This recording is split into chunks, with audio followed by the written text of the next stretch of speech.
Oh, Dust and Elysian Tale. I really love this game. I love this game, man. I love it. I'm gonna play through it again. I'm just gonna go normal. I'm playing in hardcore in my own time. I'm playing hardcore on my own time, but for now, I think we'll just stick with the normal difficulty, you know? Oh, yes, here we go. Yeah, just mess them up, you know? That's all you gotta do, just mess them up. I love this game's art style, I love its flow, I love its abilities, I love its mechanics, I love everything about this game. I do not... This is just going on the record, I do not like 2D side-scroller games, like, at all. Like, I do not like them at all. I like this. This is like one of the only 2D games I actually like. You know, just look at how nice this game looks. Look how nice this game looks, you know. Oh, she do look good. She looks so good. Also, Fidget. Fidget might be one of my favorite characters in a game. Well, what are you waiting for? Smash it open. Like, her solution for literally everything is just smash it. She's simple-minded. She's got a simple mind. She knows, she knows. Bambi live-action remake confirmed. This is the best combo in the whole goddamn game. See what she does there? Yep, does no damage. That was, very pretty. Like, she even gets mocked for it, but that in conjunction with the storm move that I just upgraded. This, oh, it's so good. I do have to keep an eye on myself when I'm using these moves, though, because if I turn red and don't stop using it, I will damage myself. And I am not gonna lie, there has been one occasion in my hardcore playthrough of this where I did not pay attention and I ended up getting myself killed because I had the smallest slither of health left, and because I didn't watch, like, what I was doing, I ended up accidentally killing myself because I went red. Oh, I love when you hit them so much they just fly up into the air. Then you get to watch their bodies just plummet back down to the earth. This game's so awesome. I feel like way more people need to play this game. I feel like not enough people have. I think this was, like, an Xbox game or something. Like, Microsoft helped make this or something. This game is also deceptively hard. Like, this game gets hard quick.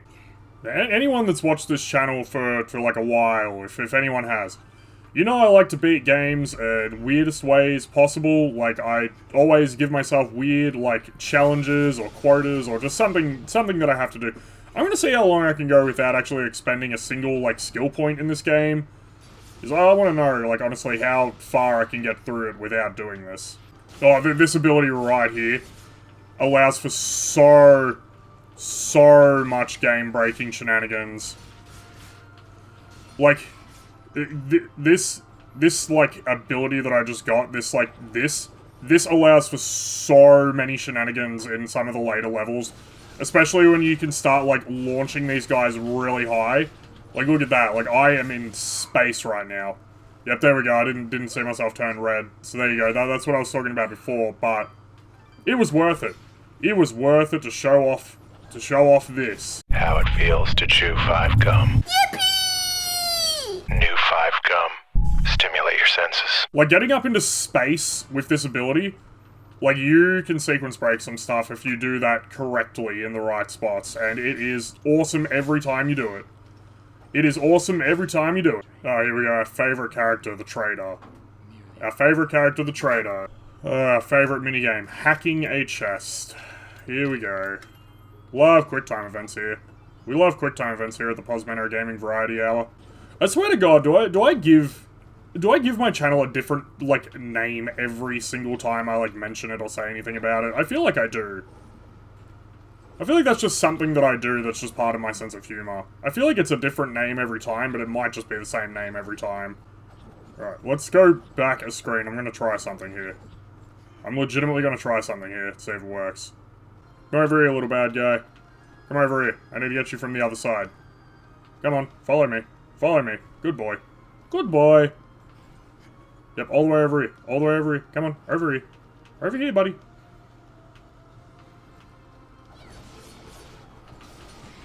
There we go.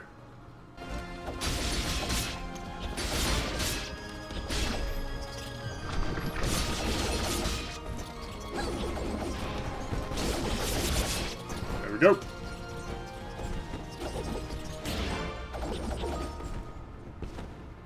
Ah, damn it, I can't get another one up here yet.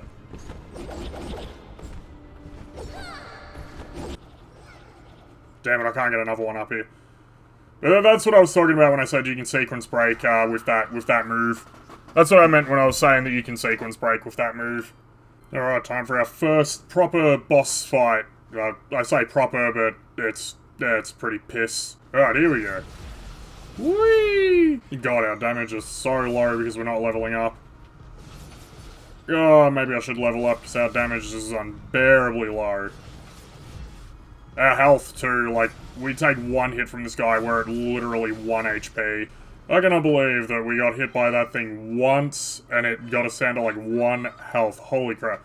What do you mean that's not all of them? Oh, yeah, I forgot about this. Okay, you know what? Screw it, we're leveling up. Our damage is just far too low for this. There we go. Maybe I just won't upgrade health. Maybe I'll just go upgrade everything except for health. Maybe that'll be my restriction that I give myself.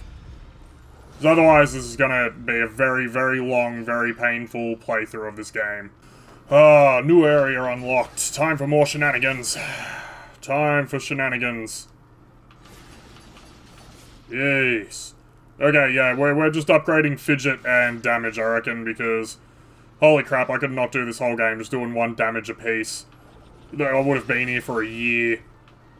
I'd still be back at that first boss fight. Yeah, you. Yes, you do. You're loud. You do. You're quite loud, Fidget, but it's okay, because we like you anyway. You're a very cute character. You're a very cute little character.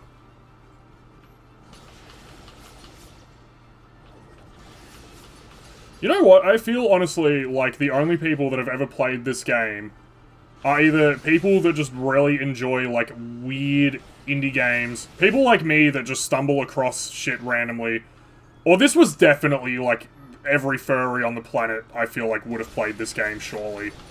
I feel like this is one of those, like, weird furry bait games, but instead of just being, like, a normal furry bait game, there was actually a game attached to it. Like, people have really gotten a lot less, creative with what they're trying to do nowadays, I feel.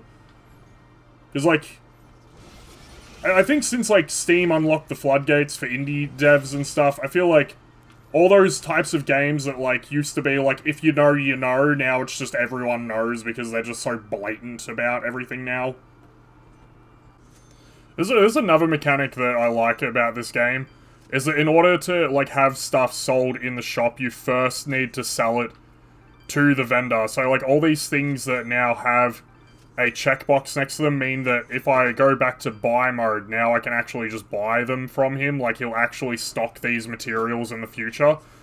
So, like, if you need them in order to make something, like, you better hope that you've got more than enough, because if you can't buy them from him, then you have to start you have to, like, hunt them down to sell to him in order to buy them off of him, like, later.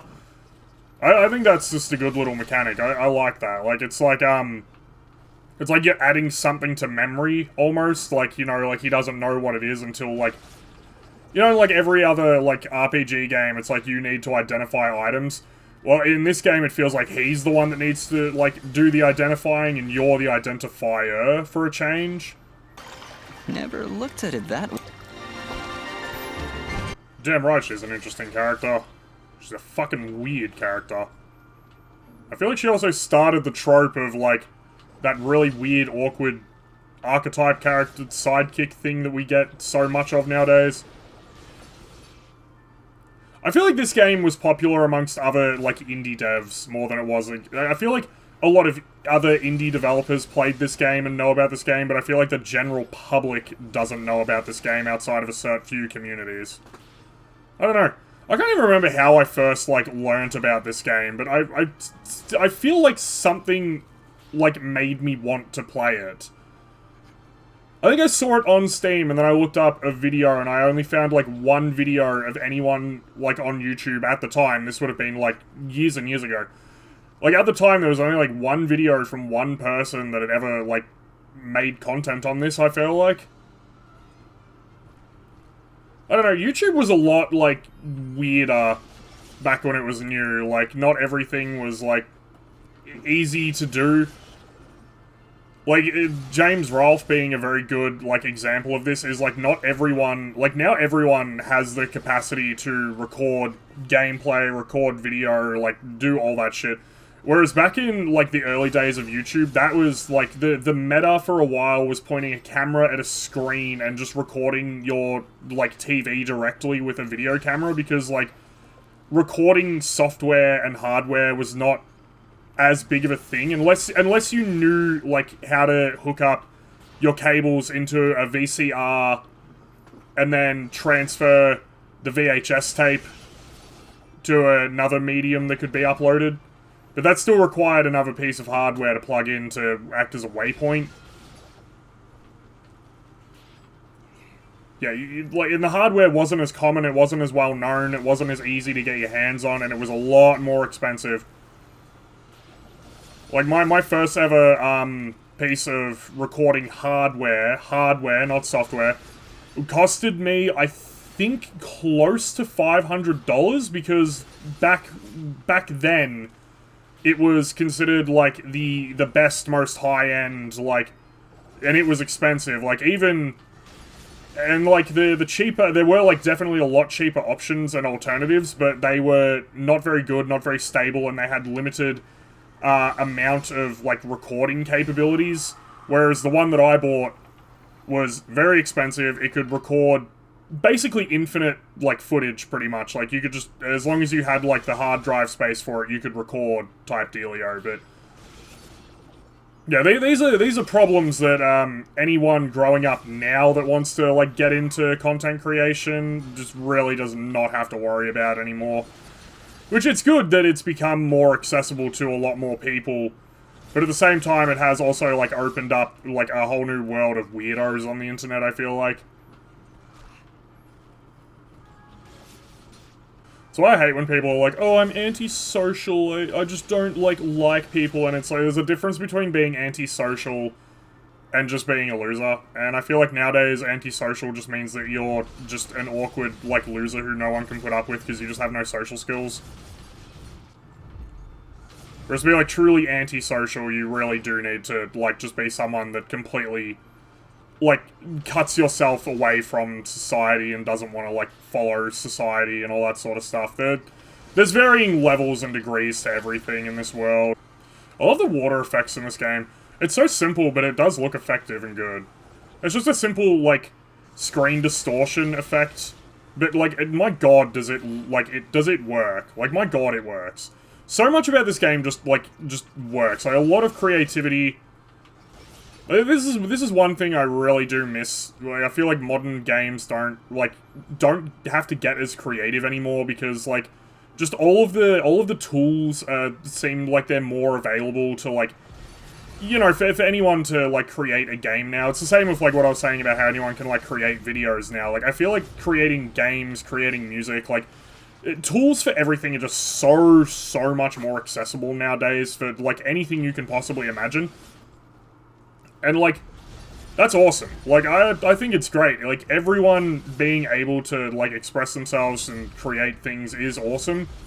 But at the same time, like, yeah, you are gonna get your fair share of, like, just fucking weirdos, unfortunately. This game is rated M15+, by the way. Not sure what that is in American, but in Australian, M15+. Oh, I love this guy. I love his design. Look at him. God, he's cool. Best part is, after this boss fight, I get that ability to make fire. I get the ability to make fire after this boss fight, and it's awesome. It rips. God, just putting points into nothing but strength. Holy shit, this is a joke. Holy shit, this is a joke. My god, I've never just leveled up nothing but pure strength in this game before. Holy crap. That's awesome. Also, I love the Dust Sword as kind of like a 3D cel-shaded, like, object, while the rest of it looks like, traditional, like, 2D hand-drawn animation. Like, I love how, like, rough everything in this game looks. I will glaze the shit out of this game until the cows come home. God, I love that. I love that flame wall. I have never played Dust this way before. I feel like I should have been playing it this way all along. Screw health, screw defense, attack. Just attack and fidget. That's apparently all you need in this game. Meanwhile, far to the north, there's a bad man doing bad things. Ah, here we go. Oh yeah, I forgot these guys are 3D cel-shaded for some reason. I don't know why only the guards are that. I don't know why only these guards are 3D, like, renders. Oh my god, I cannot believe I've already been playing this game for an hour. It feels like I've only been playing for like 20 minutes. This game is just so fucking enjoyable. I think the last time I sat down and played this game, I think I ended up just getting like 40% of the way through in just like one sitting, because I was just so enthralled in what I was doing. That's actually my hardcore playthrough. The hardcore playthrough is not really all that fun though, because it's just a lot of just using the storm ability to just sort of glide over enemies and just skip a lot of encounters. New area opened! New area has opened up! I think this area, from memory, I think is pretty hard when I'm playing on hardcore. This area is really hard in hardcore mode, actually. This is the area I think it is, because there's one enemy that can just block everything. And if you're locked on a screen, like if you have to finish combat in order to move on to progress to the next screen, he is just the most infuriating enemy to be stuck dealing with. Because it also can, like, take your entire health bar in one hit, too. Like, it's an instant kill. Chapter 2, look at that fucking animation. Look at it. Look at that fucking animation. It's so good. Actually, you know what? This game had a similar feeling to me. Has a similar feeling to me, sorry. Well, no, had actually, because this is going back to my first ever playthrough of this game. This game had the same feeling to me as the first time I ever played Uncharted 1, where I beat this entire game in one sitting back when I first bought this on Steam. I did the same thing with Uncharted 1. Uncharted 1, you can beat that whole game in like 6 hours. It's not very long, but like, fuck, it was so fun. Oh, these enemies, I hate these ones. These can insta-kill me on hardcore. Yeah, Uncharted 1, the first time I ever played that game, I beat the entire game in one sitting. Like, I did not, like, stop. I did not stop playing it. I bet the whole game in one sitting, and I did the same thing the first time I played this game. There are very few games where I can honestly say I've done that. Halo 3, when Halo 3 first came out, like, way back in the day, me and my friend, my dad bought that game for me on, like, release day. Because he also really liked... My dad also really liked Halo. So he bought me Halo 3 on release day. And I invited my friend over. Because I was like, oh, hell yeah, man. Like, I just got Halo 3. We gotta play this shit. And then, like, he came over. And then 2 other of my friends also came over. So there was 4 of us. And I remember we spent the whole day, just the 4 of us, spent the whole day just swapping the controller back and forth and doing split-screen co-op on Legendary. And we beat that whole game in one day on Legendary, just swapping the controller between the 4 of us. Of course, I never had to give up the controller because it was my Xbox and it was my game. So, like, that was just, like, an unspoken rule. Was, like... That was just an unspoken rule back in the day. It was, like, if it's your Xbox, you don't have to trade out. But... That was totally a thing for all my group of friends. I remember going to one of my friends' houses, to play... it was some PS2 game that was multiplayer. I forget what it was called, but it was good fun. But, yeah, that was the same rule at his house. Like, me and all my other friends, we would, like, swap the controller out, but he got to stay on the whole time because it was his console. So, that was just a rule that we had when we were kids, and no one ever argued it. No one ever argued it, and no one ever made a stink about it, because it was like, yeah, whatever, it's your console, man. You can just, like, it's your console, your game. Like, just play it, like, the whole time. And it's awesome. And that was the rules. That was the rules back then. There was an etiquette.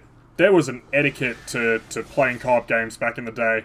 I wish I could remember what that PS2 game... I never grew up with a PS2, actually. I didn't get a PS2 until, like, way later in life. The first PS2 I got, I paid for. Like, I bought that, like, out of, high school. Like, while I was in high school, I got my first PS2. And by that point, the PS4 was already out. No. The PS3 was out. The PS4 wasn't quite out yet, but it was about to be. I fucking hate this enemy. Alright, I am gonna leave this here. I'm gonna leave this playthrough here. Oh, wait, no, I'm way further in my hardcore playthrough. God damn. God damn, I'm way further. I thought I was down here still. Oh, crap. Anyway, I'm gonna leave this one here. This was great fun. I love this game so much, and if this is your first time seeing this game, if you've never played this game, if you've never tried this game, it's usually very cheap on Steam. I would highly recommend buy it. I think there's a demo for it, I'm not sure. Either way, more people need to play this game, because this is, like, actually just so fun. This is a good Castlevania-type, Metroidvania, whatever the fucking genre they call it is. This is a good, this is a good game. It's good fun. Anyway, until the next one, leave a comment below if there are any games you would like for me to play / suffer through. Good, bad, I don't give a shit. If you got an idea for me to do it, I'll try and do it. I tried doing Operation Raccoon City, but the footage was just unusable because I was just miserable the whole time. I tried Wolfenstein The New Order, but I just couldn't get into it. So yeah, there's just not really anything I could talk about on that one either. I also tried Fable 1. Fable 1 is not as good for, like, trying to talk over and do a video format with, but... Oh, well, we'll figure it out, I've got a few things in the pipeline that I want to do. Anyway, like, comment, subscribe, do all the good shit. See you on the next episode. Love you all. Goodbye.